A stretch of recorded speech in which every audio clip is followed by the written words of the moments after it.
Hey everybody, it's Jason with Parallel Reality coming back there today with an article from the Federalist once again. This is basically like a sequel to the one I did yesterday. And I remember I mentioned in yesterday's video about how it seems like a lot of these news outlets are all the ones that we expected that keep revealing stuff about Russiagate and who was involved. And well, here you go, Washington Post. It says, new DNI docs reveal Washington Post's central role in Russiagate hoax. So if you didn't already have a reason to hate the Washington Post enough, well, you're about to get another one. It says candid assessments were immediately overturned. The narrative was flipped, claiming that Russia had interfered to help Trump win. All right. It says newly released documents from Director of National Intelligence, or DNI, Tulsi Gabbard, have shattered the official narrative surrounding Russian interference in the 2016 election. I feel like I've gotten the hiccups all of a sudden, so sorry if I stop suddenly in the middle of a sentence. So there's a previously declassified draft of the Presidential Daily Briefing, or PDB, so there's going to be a lot of abbreviations here, I see already, prepared for President Barack Obama on December 8th, 2016, shows that the formal intelligence assessment was that Russia had neither influenced the outcome of the election nor shown any preference for Donald Trump over Hillary Clinton. Turns out that was actually wrong. They did show a preference, but I wonder if this will go into it. And it wasn't for Donald Trump. So it was also revealed that the Federal Bureau of Investigation, I think we know that's the FBI, and the National Security Agency, or NSA, determined there was insufficient evidence to assert that Russia had hacked the Democratic National Committee, or DNC. Says yet these candid assessments were immediately overturned. The narrative was flipped entirely, now claiming that Russia had interfered specifically to help Trump win. To lend this reversal an air of legitimacy, Obama ordered an intelligence community assessment explicitly designed to support the new storyline. This dramatic about-face was immediately echoed in the press, with the Washington Post at the center of the disinformation campaign. And yes, folks on the left, this is actual disinformation. You know, not the stuff that you say is disinformation, which is the stuff you don't like, even if it is true. This is actual disinformation. So it says, on the morning of December 9th, 2016, just one day after the draft PDB was circulated among Obama officials, the Washington Post published an article co-authored by Ellen Nakashima reporting that President Obama had ordered a review of Russia's role in the election. The article stated that Russia had attempted through cyber means to interfere in, if not actively influence, the outcome of the 2016 race. Citing this article, the report accompanying the DNI's new document release concludes that deep state officials in the IC, or intelligence community, had begun leaking blatantly false intelligence to the Washington Post. The DNI report goes on to state that later that same day, another leak to the Post falsely claimed the CIA had concluded in a secret assessment that Russia intervened in the election to help Trump. Says the Washington Post, dishonesty. Well, this article could go on forever if we started listing all that, but yes, I know it's about what we're talking about here, the Russiagate stuff. It says, in truth, the DNI report understates just how dishonest the episode really was. While the report cites two separate leaks to the Post, suggesting two different articles, they were in fact the same story, heavily rewritten after publication. The original version, which merely claimed that Russia had attempted to interfere, was already a serious departure from the previous day's draft PDB. But that version apparently wasn't strong enough for the deep state officials feeding Nakashima the story. Within hours, that version mysteriously vanished. In its place appeared a completely rewritten piece, one that boldly claimed to know the outcome of an assessment that had only just been ordered. Funny how that works, huh? It says, gone were the hedged references to attempted interference.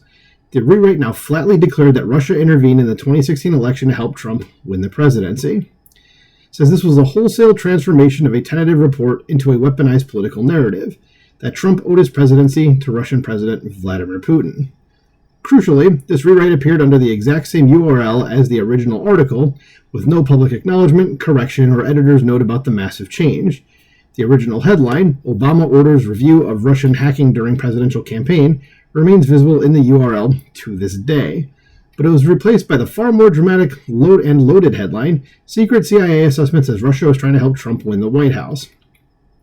The rewritten article declared that it was now quite clear that electing Trump was Russia's goal, according to the officials, who spoke on the condition of anonymity to discuss intelligence matters. Of course, they were going to not say who they were. But that directly contradicted the previous day's draft PDB, which stated that any Russian data leaks were probably intended to cause psychological effects, such as undermining the credibility of the election process and candidates, not to help Trump.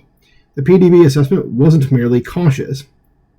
It reflected the intelligence community's actual position, consistent with the obvious political context in which everyone, including the Russians, expected Hillary Clinton to win, and I was expecting her to win too. And again, I don't remember. I already don't remember if I said this in this video or the last one, but I wasn't very political back in 2016. I wasn't really following things. I just was like, yeah, she's probably going to win. And then I woke up in the middle of the night and to go use the washroom, and I just was like, yeah, I'll check the, I'll check what's going on. And it was like, no, Trump was winning. And I was like, oh, like he hadn't won yet, but it was like he was winning. And I was like, that's okay. But anyway, enough about me.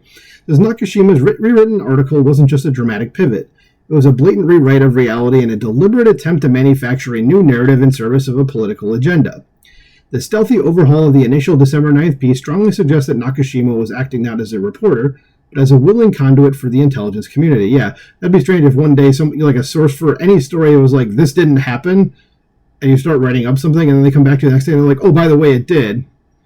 And it's something that would take like a long time to get that turnaround on, like to get confirmed, and you're just like, all right. Like, which one of you is lying?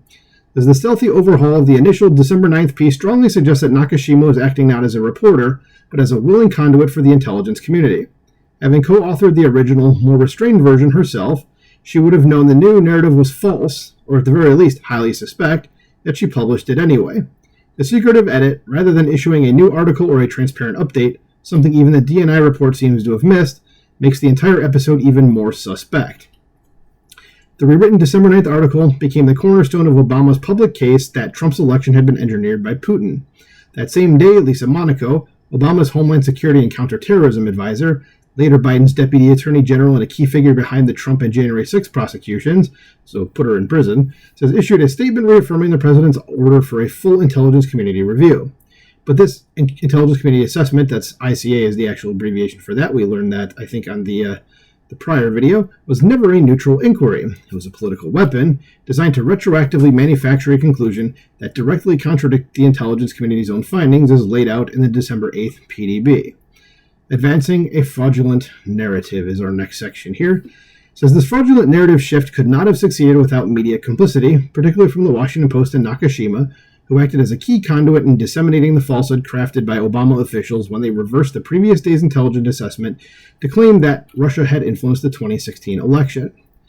Nakashima's track record reveals a consistent pattern of advancing false narratives at critical moments in the Russiagate saga. On June 14, 2016, before the public was even aware of any scheme to accuse Trump of collusion with Russia, she published a widely cited article claiming that Russian government hackers had penetrated the DNC and stolen opposition research on Trump. This was the first public assertion attributing the hack to Russia, long before any official claim to this effect. As now disclosed in the DNI report, the actual assessment by both the FBI and NSA was they had low confidence in attributing the DNC data leak to Russia because they had lacked sufficient technical details to link the leak to Russian actors. That June story was based on unnamed committee officials and security experts, but did mention Clinton campaign lawyer Michael Sussman, who was introduced as someone who was merely responding to the supposed Russian hacking. Sussman, as would later emerge, was a key actor in channeling fabricated Russia collusion allegations originating within the Clinton campaign to the FBI. Is he in prison? Because if not, he probably should be. So it says Nakashima's reporting laid the groundwork for a narrative that would dominate the national conversation. Her June article helped set the stage for Clinton campaign manager Robbie Moore's July 24th claim that Russia was interfering to help Trump. That claim, in turn, triggered a chain reaction.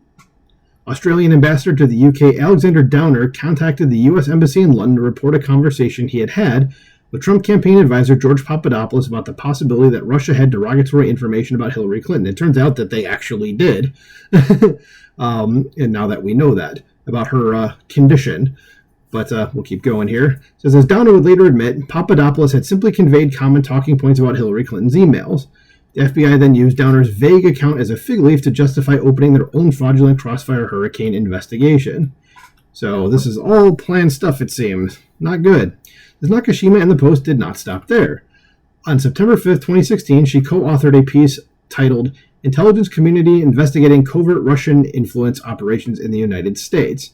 It says later that evening, without editorial notice, the headline was stealthily changed to the far more alarming, U.S. investigating potential covert Russian plan to disrupt November elections. The December 9th incident was not the first time the Post and Nakashima had deployed this covert headline-switching tactic. It appears to have been a recurring practice to reshape coverage whenever their intelligence community handlers found the original framing unsatisfactory. And we finish here with, despite her central role in promoting false narratives that not only contradicted the actual intelligence assessments, but which she must have known were best highly questionable, Nakashima was awarded a Pulitzer Prize for her Russiagate coverage. And again, as I said in the prior video, that should be revoked immediately, as the media did not simply report on Russiagate, it helped create Russiagate. And no outlet played a bigger role in manufacturing this false reality than Ellen Nakashima and the Washington Post. So, yeah, I mean, it's kind of hard to see how that's not true. So, what do you think about this? I mean, it's a couple videos now, and I've done a few more about the involvement of the man that you're staring at right now and his crew setting things up to make Trump look bad. So let me know what you think about this in the comments below. Please like, share, and subscribe, and I'll talk to you soon. Bye.